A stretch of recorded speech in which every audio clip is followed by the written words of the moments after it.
Trump using the National Guard. I just wanted to point out some irony, I guess. Hi, guys. This is pretty much been explained. Jonathon Daily.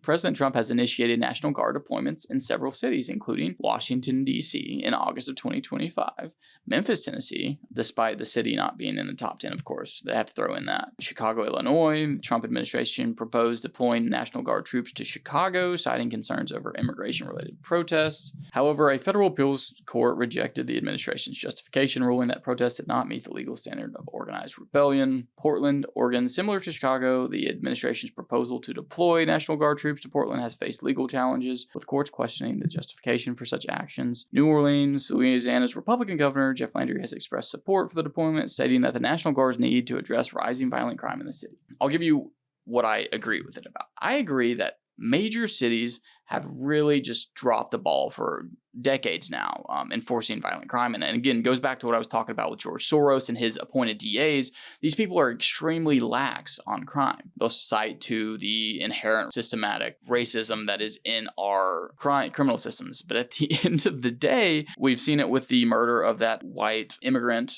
by the black man on the subway. These people just getting out of jail after 20, 30 crimes. It's ridiculous. These policies in these cities are just not working. And so many people that live in these cities are actually in favor of Trump deploying the National Guard because they aren't safe. They don't feel safe. There were so many residents in Washington, D.C. that were thanking him for doing so. It does show some irony because it really just depends on who is in the White House. If Obama or some very left-leaning president was in the White House deploying the National Guard to different cities, I know most conservatives would be screaming, this is authoritarianism. He's acting like a dictator. They don't have the jurisdiction. They don't have the power to do that. They shouldn't be allowed. We still live in a United States federation. It's not a monarchy, no kings, right?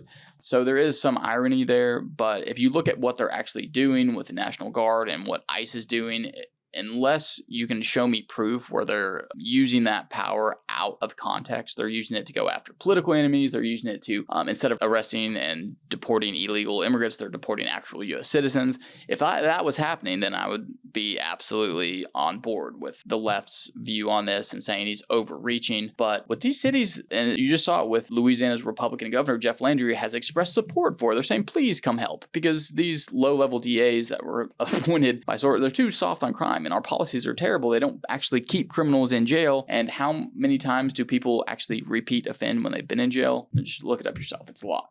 So what does cut down on crime? Putting away criminals and keeping them in jail, because they're likely going to continue to commit crimes. Fortunately, sometimes things are as simple as that. And you can just, but this and that and racism and, it's because of money. And yeah, all those are factors, but they still committed a crime. And there is people that are in this country that are just trying to live and do the right thing, and they're suffering because of these quote unquote empathetic policies.